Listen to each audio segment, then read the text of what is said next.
Aquí comeza Historia e Historias, o voso espazo no Galiportus, onde degrañaremos a historia con rigor e amenidade.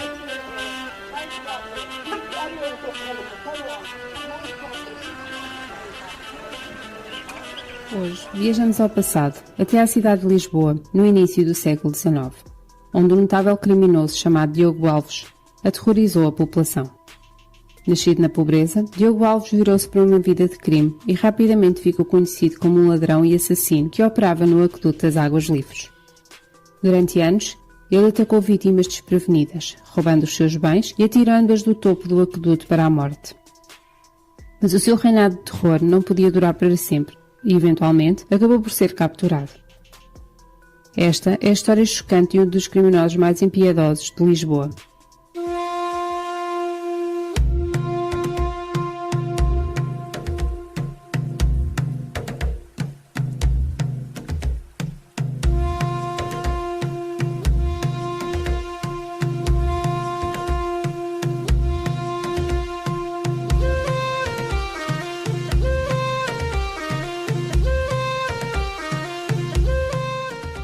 Diogo Alves tiña 29 anos cando foi capturado polas autoridades portuguesas e foi condenado a morrer enforcado.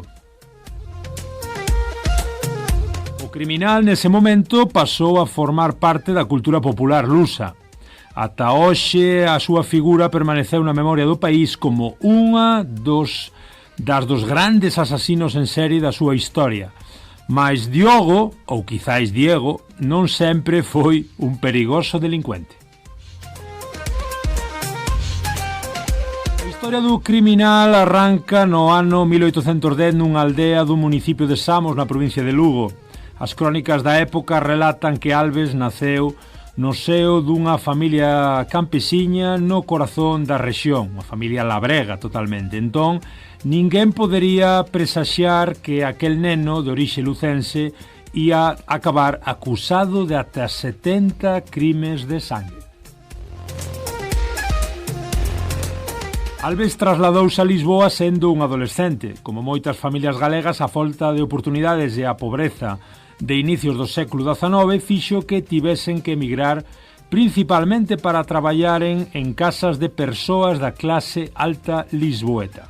200 anos despois de que se convertise nun personaxe inherente á crónica negra portuguesa, aínda non está moi claro que parte da súa historia é real e cal é só un mito. O único seguro é que a súa cabeza, separada do seu corpo tras ser executado, consérvase hoxe en día nun tarro cheo de formol na Facultade de Medicina da Universidade de Lisboa.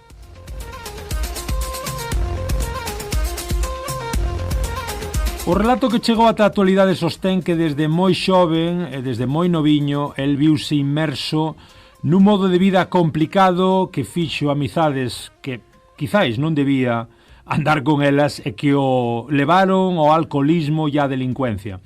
Entón as crónicas tamén contan que Diogo namorouse de Gertrudes María, a dona dunha das tabernas que frecuentaba. Os folletos de principios de inicios do século XIX culpaban a muller de manipular ao lucense para que, de man da súa cuadrilla de amigos, cometese violentos atracos para conseguir diñeiro desta maneira e partillalo con ela. No entanto, estes roubos transformaríanse en algo moito peor a partir do ano 1836. A lenda conta que Alves e os seus socios formaron unha banda de ladróns que asaltaban as súas vítimas de maneira salvaxe. Non se descubriu até anos despois, mas finalmente abrigouse que a cuadrilla esperaba a comerciantes e a xente adiñeirada que cruzaba a Lisboa a través do acueduto das Águas Libres.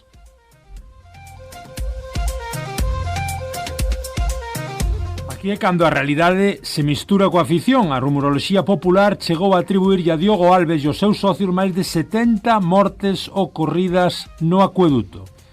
O seu nome foi o que quedou, ficou impreso na historia, aínda que non se teñan moitas certezas arredor destes sucesos.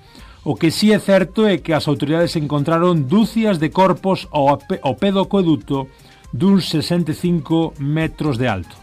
Primeiro, pensouse que era unha vaga de suicidios entre os anos 1836 e 1839, mas axiña se descubriu que había unha banda de ladróns actuando na zona. E o certo é que ao prohibirse o paso a pé polo acueduto, os crimes cesaron ese mesmo ano.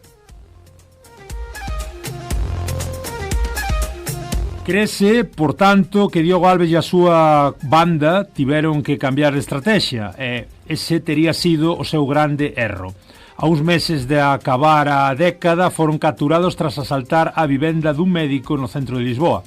Acabaron coa vida do doutor e de toda a súa familia, 5 integrantes. Foron atrapados e condenados a morrer enforcados nunha execución pública celebrada na praza agora coñecida como o Cais do Tojo. Ese foi o destino de Diogo Alves, o sangrento ladrón e asasino, o que se lle atribúen de dúcias de mortes, mas que só unhas poucas puideron demostrarse con tino.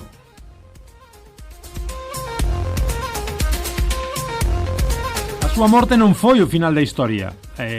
Os folletos da época contaron case en directo como as autoridades do momento lle cortaron a cabeza ao criminal galego e o trasladaron á Facultade de Medicina da Universidade de Lisboa. O que aínda non está claro é o motivo polo que fixeron isto, mas os narradores da historia contaban no seu día que se trataría de investigar mediante unha autopsia se había algunha razón fisiolóxica que explicase esa maldade que tiña dentro. Forenses que analizaron o caso anos despois non acharon probas de que se tivese sometido á cabeza ningún estudio deste tipo que o vinculara cos macabros asasinatos, e a conclusión ficaba moi lonxe do que era meramente científico. Moitos optaron pola tese de que se conservou a súa cabeza como símbolo da última execución pública ordenada na historia de Portugal.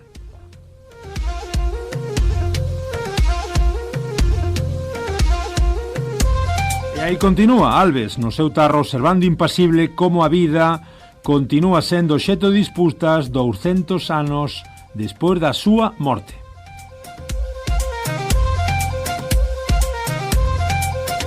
Isto que escribiu o 26 de maio do 2024 Andrés Zapata para La Voz de Galicia, original en castellano, baixo título ¿Por que garda a Universidade de Lisboa a cabeza dun asasino en serie de Lugo?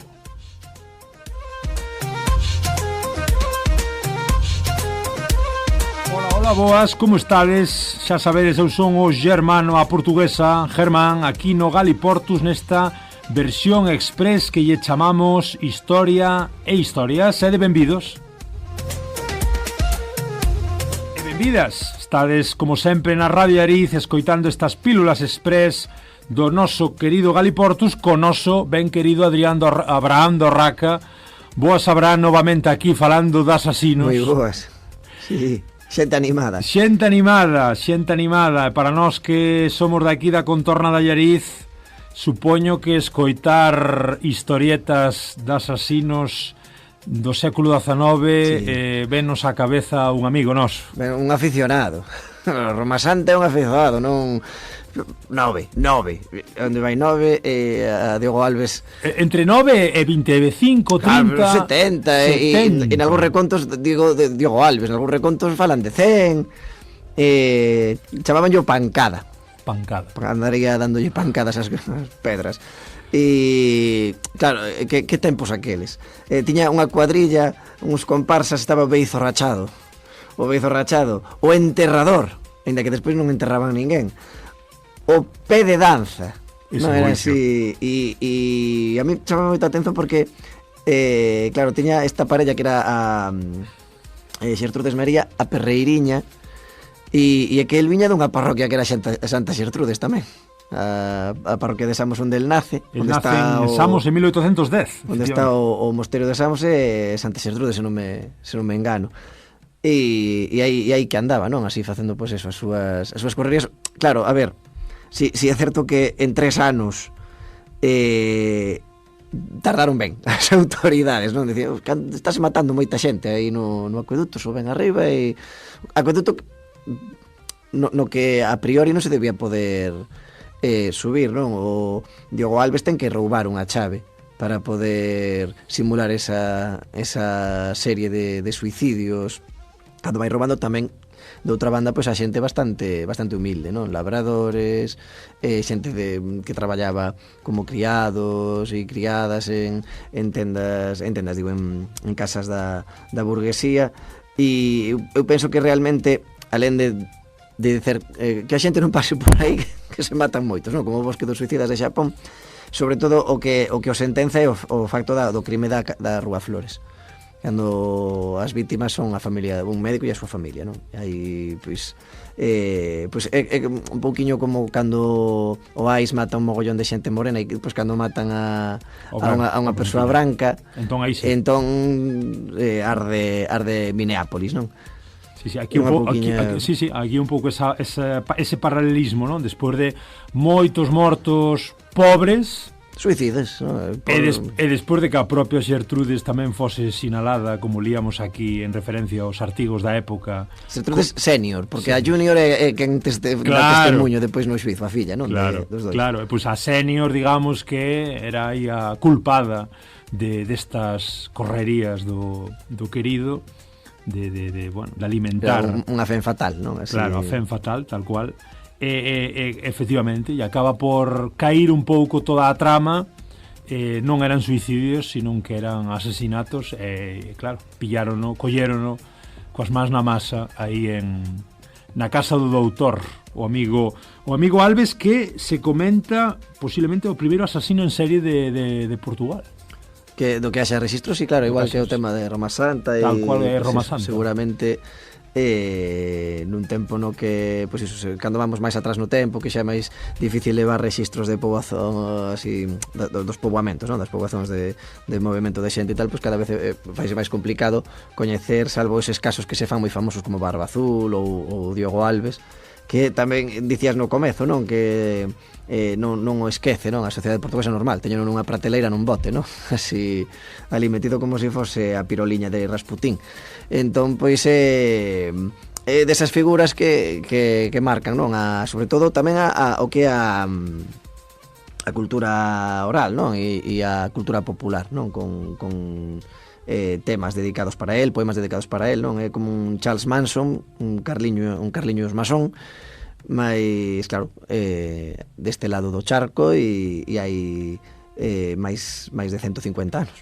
Claro, en aquela época, como tamén sabemos por Rama Santa, bueno, pois un pouco as confabulacións, ou ese relato aí paralelo, eses medos, claro, no caso de Lisboa, pois xa unha cidade que estaba crecendo, unha urbe europea da época, bueno, pois un pouco intentando levantarse logo do terremoto do século anterior, e que claro, facultade polo medio, non, de medicina, dicindo que ten na cabeza, non, as investigacións da época, poñeme un pouco no lugar, pensando en que pode haber na cabeza dun asasino en serie. Vamos conservar a cabeza, non sei se será un pouquiño, sí, por si o día de mañá podemos continuar a investigar. Sí, que en 1896 publica un estudo que non fixo nada invasivo, mediulle o cráneo e demais, non? Mas si é certo que no século XIX pois tamén pois iso, temos cidades enormes con tremendas desigualdades, non? E ao final pois a criminalidade vai parella o aumento das desigualdades, e entón sí que é unha época na que vemos moitísimos criminosos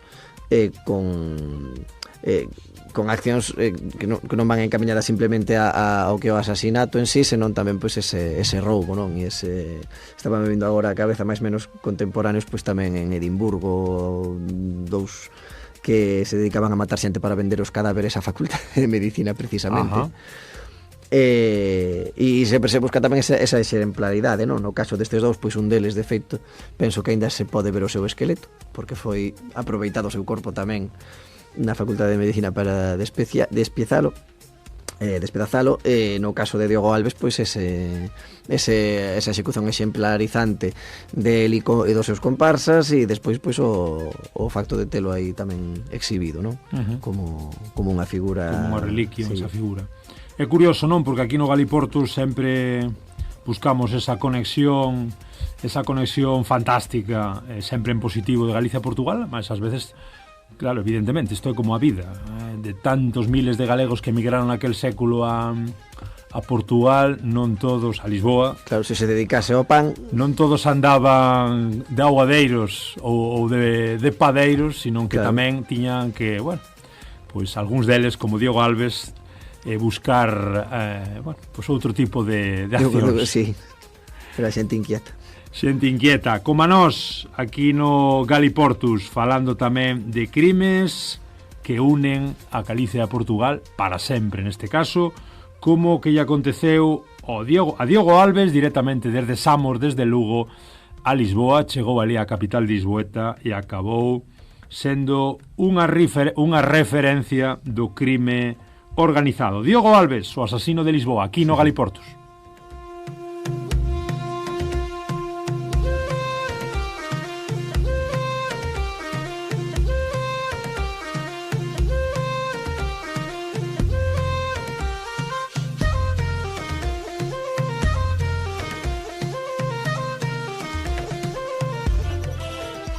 Historia e historias. O voso espazo no Galiportus, onde degrañaremos a historia con rigor e amenidade.